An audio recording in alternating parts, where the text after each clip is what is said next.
77 নম্বর ধারা অনুযায়ী মাননীয় স্পিকার আমরা লিখিতভাবে আপনার নোটিশ দিতে চাচ্ছি এবং এই বিষয়ে সুরাহ করার ডিসক্রিপশনটা মাননীয় স্পিকার সম্পূর্ণ আপনার, এবং আমরা লিখিতভাবে ধারা অনুযায়ী কোথায় কোথায় আমরা সংশোধনী দিচ্ছি সেটা লিখিত অনুযায়ী মাননীয় স্পিকার আমরা দিতে যাচ্ছি।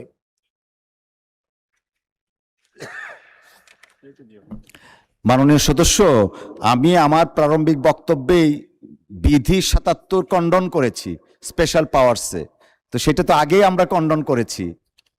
তাহলে মাননীয় থ্যাংক ইউ। লিখিত নোটিশও খণ্ডন করা হয়েছে? জি না,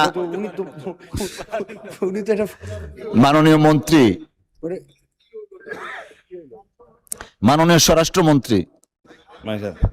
মাননীয় স্পিকার, মাননীয় সদস্যের বক্তব্য সঠিক আছে। এটা ডেমোক্রেটিক রাইট, পার্লামেন্টে আইন প্রণয়নের জন্য তারা সহযোগিতা করবেন, সংশোধনে দিবেন।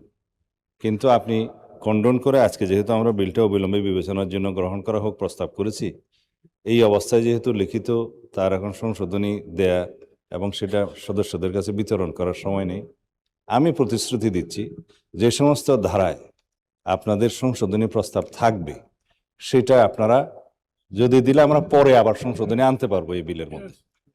যে সমস্ত ধারায় তাদের সংশোধনী থাকবে সেই সংশোধনী দিলে আমরা পরে এই সংশোধনীগুলো অনক্লুড করতে পারবো। ধন্যবাদ মাননীয় স্পিকার। ধন্যবাদ মাননীয় মন্ত্রী, মহান সংসদে আপনি প্রতিশ্রুতি দিয়েছেন। আমি এখন বিলের দফাগুলো সংসদের সামনে পেশ করছি।